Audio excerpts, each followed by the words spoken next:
ဒါတို့တချို့လူတွေပြောတာကြားဘူးလားမသိဘူးပတ်စံဆိုတာမင်းဒီနေ့ကြာရင်တည်ဆုံးသွားမှာအဲကြာရင်ပတ်စံဒီစီစဉ်ဥစ္စာတွေမင်းရဲ့ဟာတွေကအကုန်လုံးထားခဲ့ရမှာပေါ့အဲ့တော့ကိုယ့်ဟာလေးနဲ့ကိုနေတာပဲကောင်းတယ်ဆိုပြီးတော့ပြောတဲ့လူတွေတွေ့ဘူးကြမှာပါအဲ့တော့ကျွန်တော်အမြင်ကိုကျွန်တော်ပြောပြမယ်ကျွန်တော်တို့နိုင်ငံကလူတွေဟာ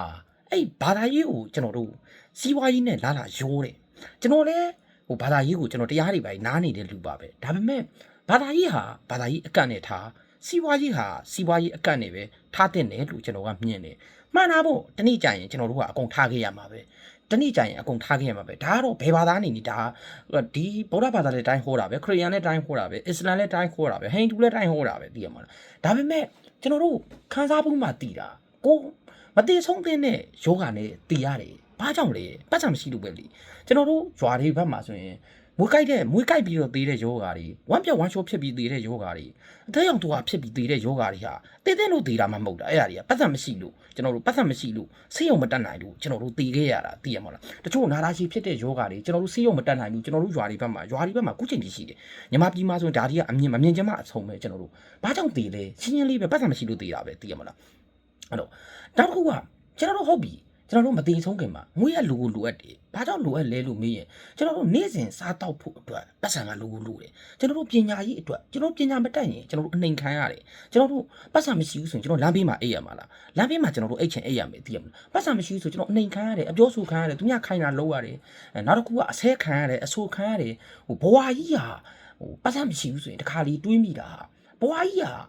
လူဘဝလာတာပျော်ဖို့လာတာမဟုတ်ဘဲနဲ့ကြုံခံဖို့လာတယ်လို့ကိုဖြစ်နေတာသိရမလားအဲ့လိုတွေးမိရင်ညီကိုတို့အဲ့ဒီစကားကိုမပြောဘူးသိရမလားဘာကြောင့်လဲလို့မင်းရင်ဘဝမှာကျွန်တော်တို့ပတ်စံရှိမှကျွန်တော်တို့ဟာဘဝကိုပျော်ရွှင်စွာဖြတ်သန်းလို့ရတယ်အသက်ရှိအောင်နေလို့ရတယ်တရားဓမ္မကိုအားထုတ်လို့ရတယ်တရားဆိုတာကိုယ်ပေါ်မှာရှာတယ်ဆိုတာလေကျွန်တော်လည်းသိပါတယ်ကျွန်တော်လည်းအဲ့ဒီဟာတွေကကျွန်တော်နာဘူးပါတယ်သိရမလားကျွန်တော်လည်းသိပါတယ်တရားဆိုတာရှာတတ်ရင်ကိုယ်ပေါ်မှာရတယ်ဒါလည်းအမှန်တရားဒီကိစ္စကိုလည်းကျွန်တော်ကမငြင်းဘူးဒါပေမဲ့မင်းဟာအသက်60မြင်းကြီးကုန်းတရအောင်မှာအမိုက်ကောက်နေတဲ့ဦးလေးကြီးဟာတရားရှာနိုင်ဖို့အချိန်ရှိပါမလားလို့သွားမေးရင်ကျွန်တော်အမြင်ညာပြောရင်တော့မရှိဘူးလို့ပဲကျွန်တော်ကတော့မရှိတော့ဘူးပဲကျွန်တော်ထင်တယ်ရှိကောင်းရှိလိမ့်မယ်ဒါပေမဲ့ကျွန်တော်အမြင်ညာမရှိဖို့ရာခိုင်နှုန်းကများတယ်ကျွန်တော်တို့လဲတန်းလိုဟာမျိုးမှာကျွန်တော်တို့မြင်းကြီးကုန်းလိုဟာမျိုးမှာ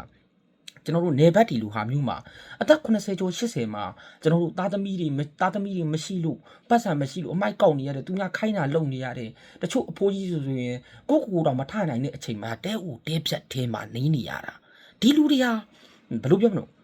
ဘိုက်ဟာနေတဲ့လူတယောက်ဟာဘိုက်ထဲမှာအစာမရှိတဲ့လူတယောက်ဟာ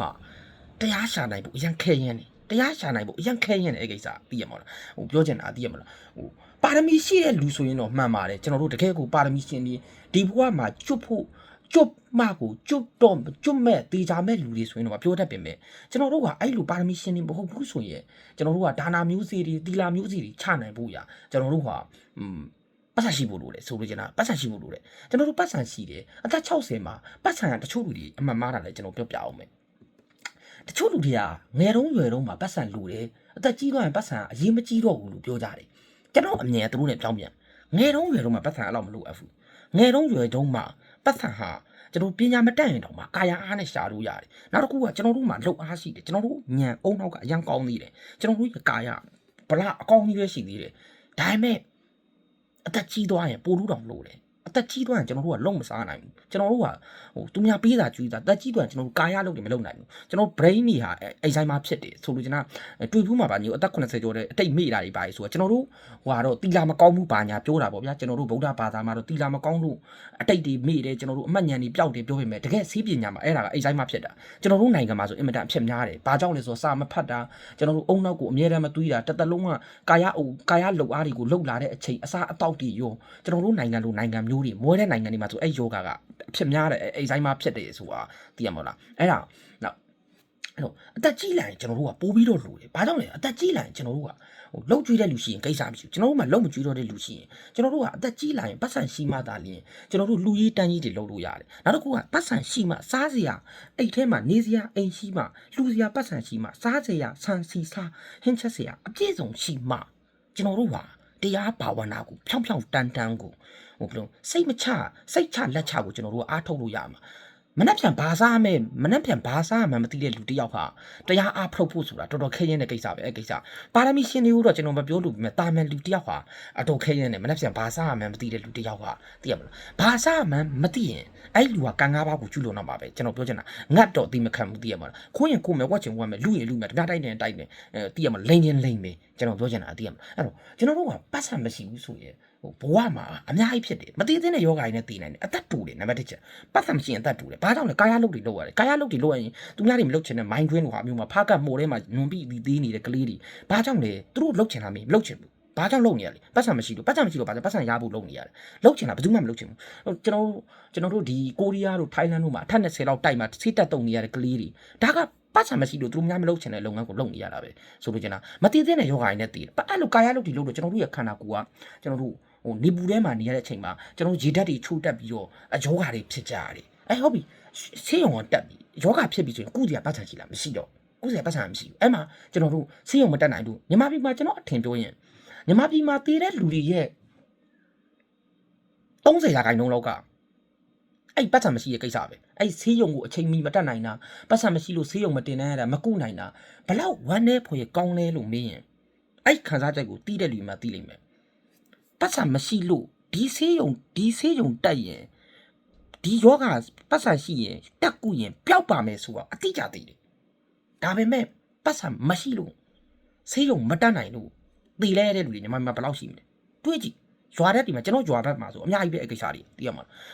မွေးကြိုက်လို့သိတယ်ဒီခက်မှာ21ရာစုမှာမွေးကြိုက်တာသိတဲ့ယောဂမဟုတ်တော့ဘူးကျွန်တော်ပြောချင်တာဝမ်းရှိုးဝမ်းပြက်ကသိရမယ့်ယောဂမဟုတ်ဘူးနောက်တစ်ခုကကျွန်တော်တို့ခုလက်ရှိအသေးရောင်တော်တို့သိရမယ့်ယောဂတွေမဟုတ်ဘူးခုဆိုလက်ရှိဆိုအင်္ဂလန်တို့ပေါ်မှာကင်ဆာဆေးတွေတောင်ထွက်နေပြီကင်ဆာဆေးတွေတောင်ထွက်နေပြီကျွန်တော်တို့ဘာကြောင့်သိလဲပတ်စံမရှိလို့သိတာပတ်စံမရှိလို့သိတာသိရမလားသူများမလုပ်ချင်တဲ့အလုပ်တွေလုပ်ရလို့သိတယ်ကာယတွေတောင်းလို့တယ်ပတ်စံမရှိလို့သိတယ်ကျွန်တော်တို့ပြဿနာတွေအများကြီးအနိုင်ခံရတယ်ကျွန်တော်တို့သူများမလုပ်ချင်တာတွေလုပ်ရတယ်ကျွန်တော်တငယ်ချင်းတွေရဲ့ဆောင်ဖွင့်ခြင်းကိုခံရတယ်ကျွန်တော်တို့မပေါင်းသင်းမခုံပြောတွေခံရတယ်ကျွန်တော်တို့လူသားစားခွဲခြားခံရတယ်ကျွန်တော်တို့အများကြီးပဲဗျသိရမလားပတ်စံမရှိရင်ကျွန်တော်တို့ကအဲကြောင့်ကျွန်တော်ပြောချင်တာငတ်ဖူးမှသိမှာသိရမလားဘာသာရေးနဲ့ရောလားချတာသိရဘာသာရေးနဲ့ရောလားချတာတနေ့ကျရင်ထားသွားမှာလူတိုင်းသိတာတနေ့ထားသွားမှာကျွန်တော်မှမဟုတ်ကဘာလုံးကသိတယ်သိရဘာသာတရားတိုင်းဗုဒ္ဓဘာသာမှာဟောတာမဟုတ်အဲ့ကိစ္စတကဘာလုံးဟောနေတာတော့အစ္စလာမ်မှာလည်းတိုင်းဟောတာပဲကျွန်တော်ဟိန္ဒူမှာလည်းတိုင်းဟောတာပဲခရစ်ယာန်မှာလည်းတိုင်းဟောတာပဲတနေ့ကျရင်ကျွန်တော်တို့တနေ့ကျရင်ထားသွားမှာပဲသိရမလားဒါပေမဲ့ကျွန်တော်တို့ကအဲ့ဟာနဲ့ရောချတာရောမချဘူးအဲ့ကိစ္စတကန့်စီပဲရောချလို့မရဘူး